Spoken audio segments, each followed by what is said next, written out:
ഈ ഒരു പ്രാർത്ഥന നമ്മൾ ജീവിതത്തിൽ പതിവാക്കണം. ഈ ദിക്ർ തന്നെ നബി സല്ലല്ലാഹു അലൈഹി വസല്ലം പറയാണ്, ഇത് മുങ്ങിപ്പോകുന്ന ആളുടെ ദുആ എന്നാണ് നബി സല്ലല്ലാഹു അലൈഹി വസല്ലം വിശേഷിപ്പിച്ചത്. എന്ന് പറഞ്ഞാൽ അത്രമാത്രം ഉള്ള ഏത് പ്രതിസന്ധി വന്നാലും, എന്ന് പറഞ്ഞാൽ വെള്ളത്തിൽ മുങ്ങിപ്പോകുന്ന രൂപത്തിലുള്ള അവസ്ഥ, ശ്വാസം മുട്ടുന്ന അവസ്ഥ ജീവിതത്തിൽ ചിലപ്പോൾ വന്നേക്കാം. അതിന് വെള്ളത്തിൽ വീഴണമെന്നില്ല.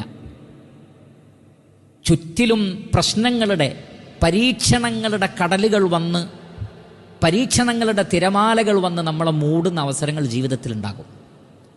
നബി സല്ലല്ലാഹു അലൈഹി വസല്ലം പറഞ്ഞത് ഈ ദുആ ചെയ്തോളൂ എന്നാണ്. പ്രത്യേകിച്ചും അവസാന നാളിൽ നബി സല്ലല്ലാഹു അലൈഹി വസല്ലം പറയാണ്, അവസാന നാളിൽ ധാരാളം ഫിത്നകൾ വർദ്ധിക്കും. യൂനുസ് നബിയുടെ പ്രാർത്ഥന നിങ്ങൾക്ക് ഉപകാരം ചെയ്യുന്നതാണ്. അത് ഈ പ്രാർത്ഥനയാണ്, ലാ ഇലാഹ ഇല്ലാ അൻത സുബ്ഹാനക ഇന്നി കുൻതു മിനൽ ളാലിമീൻ. പരീക്ഷണങ്ങളിൽ നിന്ന് അല്ലാഹു സുബ്ഹാനഹു വ തആല രക്ഷപ്പെടുത്തും. മറ്റൊരു ഹദീസിൽ നബി സല്ലല്ലാഹു അലൈഹി വസല്ലം പറഞ്ഞു, നിങ്ങളിൽ ഒരാൾക്കൊരു ബുദ്ധിമുട്ട് വരികയും ഈ ദുആ നിങ്ങൾ ദുആ ചെയ്യുകയും ചെയ്താൽ യൂനുസ് നബിയെ രക്ഷപ്പെടുത്തിയതുപോലെ അള്ളാഹു നിങ്ങളെ രക്ഷപ്പെടുത്താതിരിക്കില്ല.